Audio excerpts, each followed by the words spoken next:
যেই ব্যক্তি একমাত্র আল্লাহর জন্য কোনো কিছু করতে পেরেছে, আমার রাসূলের সুন্নাহ মোতাবেক আল্লাহকে খুশি করার জন্য যদি কেউ কোনো কাজ করে থাকে, শুধুমাত্র আখিরাতে না, তার প্রতিফলন সেই ব্যক্তি দুনিয়াতেও পাবে। এর যখন আল্লাহ তাআলা বলবেন শহীদ হয়েছো কার জন্য, তখন সে বলবে কতালতু ফিকা ইয়া রাব্বাল আলামিন, আমি আপনার জন্যই শহীদ হয়েছি। আল্লাহ তাআলা বলবেন কাযাবতা, তুমি মিথ্যা কথা বলেছো, তোমার কথা সত্য না। তুমি মনে মনে নিয়ত করেছিলে যুদ্ধের রণাঙ্গনে মানুষ যেন তোমাকে বীর পালোয়ান বলে, তোমাকে অনেক বড় বীর বলে, এই জন্য তুমি শহীদ হয়েছিলা। আল্লাহু আকবার বলবেন না? এরপরে আল্লাহ তাআলা বলবেন তোমাকে দুনিয়াতে সবাই বীর বলেছিল, আজকে এই কিয়ামতের ময়দানে তোমার কোনো পাওনা আমার সাথে নাই, যা চেয়েছিলা দুনিয়াতে দিয়ে দিয়েছি, আজকে জাহান্নাম ছাড়া কোনো গতি নাই। এবার আল্লাহ তাআলা একজন আলেমকে ডাকবেন, আমার মতো অনেক আলেম সেদিন আল্লাহর সামনে ধরা খেয়ে যাবে, আল্লাহর সামনে যে হাজির হতে হবে। আল্লাহ তাআলা তার সামনে নিয়ে সর্বপ্রথম প্রশ্ন করবে, তোকে আমি এই নিয়ামত দিয়েছিলাম, সেই নিয়ামত দিয়েছিলাম, সবকিছু বুঝে পেয়েছো নাকি?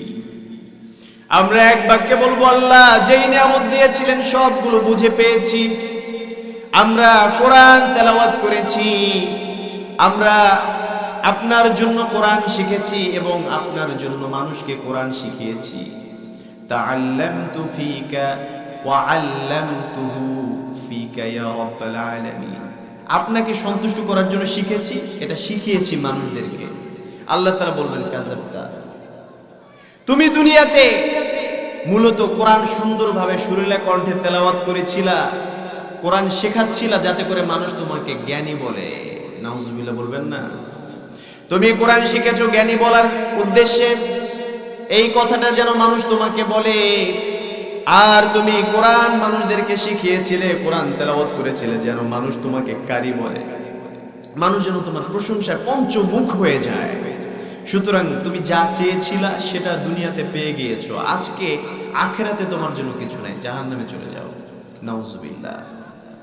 এরপরে আল্লাহ তাআলা দানবীর ব্যক্তিকে সামনে হাজির করে তাকে একই প্রশ্ন করবেন। দানবীর ব্যক্তি একই উত্তর দিয়ে বলবে, আল্লাহ এমন কোন রাস্তা নাই যে রাস্তায় দান করলে আপনি আল্লাহ তাআলা খুশি হবেন, কিন্তু আমি দান করে নাই, এমন কোন রেকর্ড নাই। আপনি যেখানে খুশি হবেন সেখানেই আমি দান করেছি, প্রত্যেকটা স্তরে স্তরে আমি খরচ করেছি আপনাকে খুশি করার জন্য। আল্লাহ বলবেন কাযাবতা, তুমি কি মনে করেছো আমি আল্লাহ তাআলা কি তোমার হৃদয়ের খবর জানি না? আল্লাহ কি জানেন? আপনারা কি মনে করেন আল্লাহর সামনে লুকানো যাবে? ইন্নাল্লাহা ইয়া'লামু মা তুখফুনা ওয়া মা তু'লিনুন, আমরা যা কিছু গোপন করি, যা প্রকাশ করি, সব কিছু জানেন আমার আল্লাহ তাআলা। এজন্য আল্লাহর সামনে ওইদিন গোপন করা যাবে না। আল্লাহ বলবেন যে তুমি আসলে মানুষকে দান করেছিলা যাতে করে মানুষ তোমাকে দানবীর বলে, দানবীর বলেছে না? সুতরাং এখন এখান থেকে ভাগো, তোমার জন্য আজকে অবশিষ্ট কোনো কিছু নাই। ওই দিন ওই ব্যক্তি ধরা খেয়ে যাবে। কিন্তু যারা আল্লাহর জন্য সত্য সত্য করেছে তারা কি ধরা খাবে?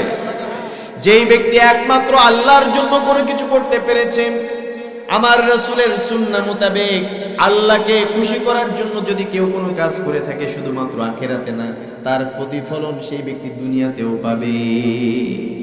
এর